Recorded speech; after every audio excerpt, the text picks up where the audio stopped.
Launch out into the deep. Launch out into the deep. Let's try again. Listen to the words used here. We know the writer is Dr. Luke, the most educated of all the Bible writers. But the only one in the whole Bible who is not a Jew. The only Bible writer who is not a Jew. The words he uses. The disciples say rabbi. The Jews say rabbi. Rabbi, which means teacher or master. Are we together, friends? But when Luke talks to him, he is not a Jew, so he doesn't know the idea or the concept of rabbi. What he knows is epistates.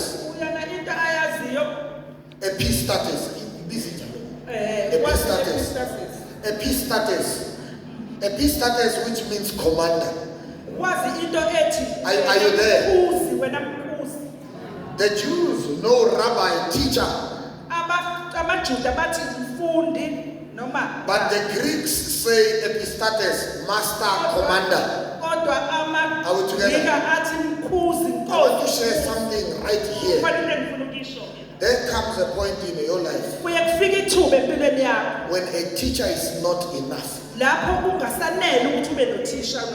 problems you have don't need information or knowledge now.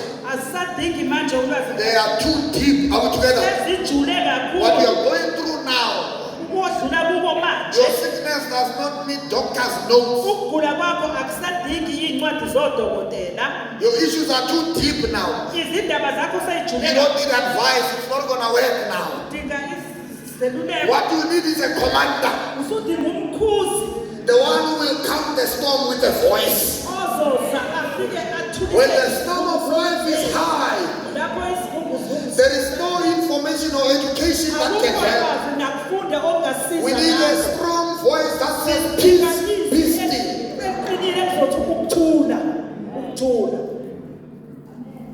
And Luke simply says, when the Jews call him rabbi, Luke says, he is a commander. I'm coming back to you, my friends. We are closing. The message for you as we close 2025. Launch into the deep. This is not an advice. This is a commandment. From the commander Jesus himself. Have you tried and caught nothing? Now it's time to follow the voice of Jesus. Launch into the deep. We are not negotiating this. Now we don't care how you feel, what you've gone through, what you want. No.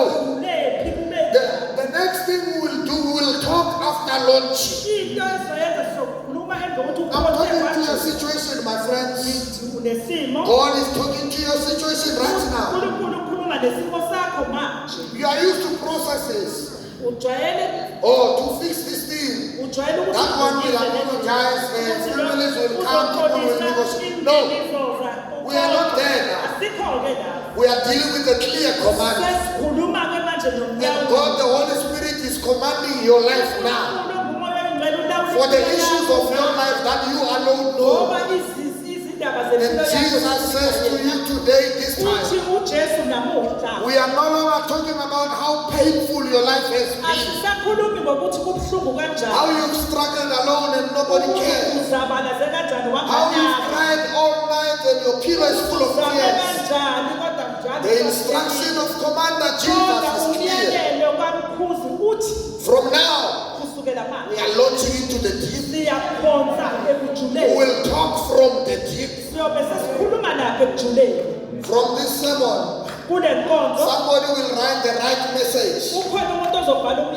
Because we are launching into the deep. That one that you don't write to. That one that you blocked. You are going to send them a message. Because Jesus says, We are launching to the deep. Cut processes. Action time now. We are launching. If we must fix this thing. Because let me tell you. God is ready to work in our lives. But we have got a program we have told ourselves. That it's right when it comes like this approach, this, that. Not at all, my friends. Jesus simply says, you are the one who has prayed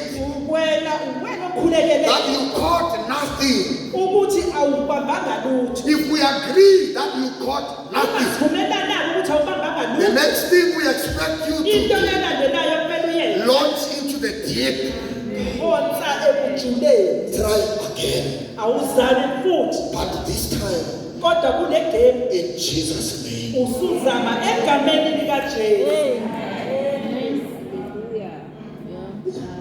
Amen. They launch into the deep. They pull. Then they realize for the first time they can pull. I wish I could preach to you. They launched to the deep. And then they realized for the first time they can't pull the net. It's too full. I don't say. They are used to launching and pulling when they are in charge. Are you listening to me? Listen to me spiritually. You are used to launching and pulling because you are in charge. This time Jesus is in charge. Let's launch into the deep. And for the first time, when we try to pull the net, it's not moving. It's too full. They can't even, when God does it, when God does it for you, you will be so shocked. You will be in denial that it's happening. When God does it for you, even you won't believe it. But you are the one who prayed. You don't believe me. They prayed for Peter to come out of jail. And then Peter came out of jail. They prayed that he must come out. And he came out. We'll preach about it another time. They prayed that he must come out of prison. He came out while they were praying. Then he was at the door. And then he knocks. The girl opens. Peter! Closes the door again. It can't be they are praying for this one to come out. Go back to the upper room. Mama, Peter is at the door. They say, I suka. Can't be. You are the one who are praying for. But when God ultimately does it for you, you will also be in disbelief. He will shock you. Last week I was preaching about the 4 lepers of 2 Kings chapter 7. God will shock you. There are situations you will walk in. Do you know there are doors that close when you appear? When you turn back, they open. When you appear, they see it closed. And I'm saying to you, my God is faithful. You will not always fight for it. He will open the doors. You will walk in unopposed. All odds will be on your side. If it